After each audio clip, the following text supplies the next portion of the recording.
Good morning વિદ્યાર્થી મિત્રો. હવે તમે આ વિષયના વિડીયોઝ એક સાથે પણ જોઈ શકો છો.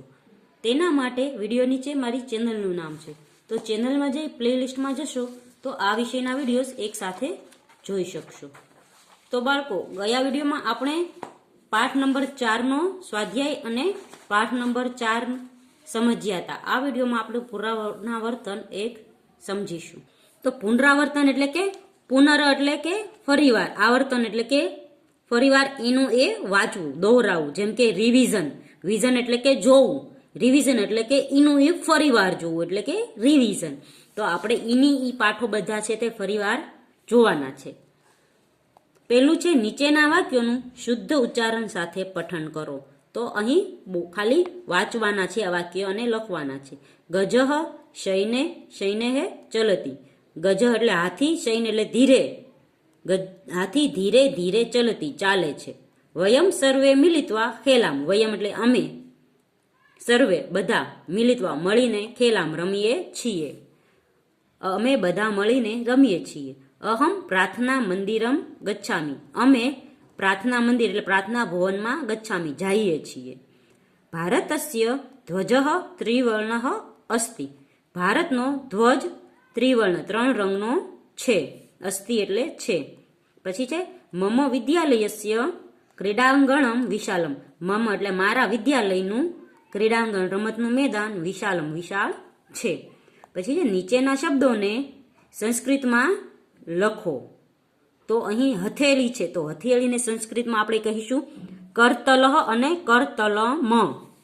પછી બીજો શબ્દ છે ડોક. તો ડોકને કહીશું કંઠહ અને ગ્રીવા. પછી છે રમતનું મેદાન. તો રમતના મેદાનને ક્રીડાંગણમ કહીશું.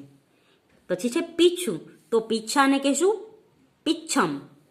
અને પછી છે જમણો હાથ. તો જમણા હાથને કહીશું દક્ષિણ પાદમ. આગળ છે પ્રશ્ન નંબર 3. નીચે દર્શાવેલા ત્રણેય કોષ્ટકમાંથી યોગ્ય પદ પસંદ કરી વાક્ય બનાવો. તો અહીં પદ પસંદ કરીને વાક્ય બનાવવાનું છે. જેમ કે ચટકા ચટકમ ખાદતી. એટલે કે ચટકા ચટકમ ખાદતી. ચટકા એટલે કે ચકલી, ચટકમ ચણકમ એટલે કે ચણ, આપણે જે એને નાખીએ છીએ તે. ચણ ખાદતી એટલે કે ખાય છે. ચકલી ચણ ખાય છે. પછી છે હંસઃ તળાગે તરતી. એટલે કે હંસ તળાગે તળાવમાં તરે છે. સિંહ વને વસતી. તો સિંહ વનમાં રહે છે. ભ્રમરઃ ઉદ્યાને વિહરતી. એટલે કે ભ્રમરો ઉદ્યાન બગીચામાં વિહરતી એટલે કે ફરે છે. મયુરઃ વર્ષાકાલે નૃત્યતી. તો મોર વર્ષા ઋતુમાં નાચે છે. વિપુલઃ શાલામ ગચ્છતી. તો વિપુલ છે તે શાળાએ જાય છે. પછી છે શરીરના અંગોના નામ સંસ્કૃતમાં લખો. તો આપણે શરીરના અંગોના નામ છે તે સંસ્કૃતમાં લખવાના છે. જેમ કે લલાટમ. લલાટમ એટલે કપાળ. કેશાહ એટલે વાળ. નેત્રમ એટલે આંખ. દંતાહ દાંત. ઓષ્ઠ એટલે હોઠ. નાસિકા એટલે નાક. કર્ણઃ એટલે કાન. મુખઃ એટલે મુખમ એટલે મોઢું. જીહવા એટલે જીભ. કરતલમ એટલે હથેળી. વક્ષઃ એટલે છાતી. ઉદરમ તો પેટ. કરહ એટલે હાથ અને હસ્તઃ એટલે હાથ. પાદહ એટલે પગ અને ચરણઃ એટલે પગ. પ્રશ્ન નંબર 5 છે નીચેના ગુજરાતી વાક્યોનું સંસ્કૃતમાં અનુવાદ કરો. તો પહેલું છે મારું નામ મનીષા છે. તો તેને સંસ્કૃતમાં લખીશું મમ નામ મનીષા અસ્તિ. પછી છે હું ગુજરાતમાં રહું છું. તો હું એટલે અહમ, ગુજરાત એટલે ગુજરાત રાજ્યે રહું છું એટલે કે વસામી. અહમ ગુજરાત રાજ્યે વસામી. અમે મંદિરે જઈએ છીએ. તો અહીં લખીશું વયમ. અમે એટલે કે વયમ. મંદિરમ એટલે કે મંદિરે. ગચ્છામહ એટલે કે જઈએ છીએ. વયમ મંદિરમ ગચ્છામહ. પછી છે શિવ ગંગાને ધારણ કરે છે. તો તેનું સંસ્કૃત થશે શિવઃ ગંગામ ધારયતી. પછી છે પુસ્તક જ્ઞાન આપે છે. તો તેનું સંસ્કૃત થશે પુસ્તકમ જ્ઞાનમ દદાતિ.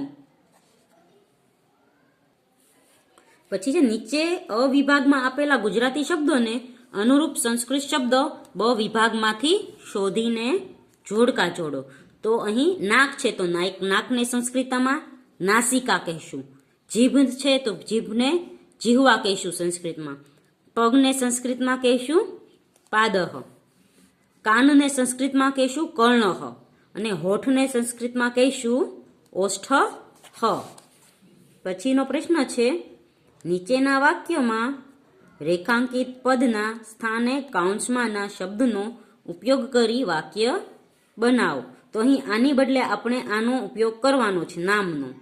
તો અહમ જલમ પીબામી એટલે હું જળ પીઉં છું એટલે મી આવ્યો પ્રત્યય, પણ મીના છે કોઈ ત્રીજી વ્યક્તિ છે તો અહીં તી આવશે. જેમ કે મીના જલમ પીબ તી.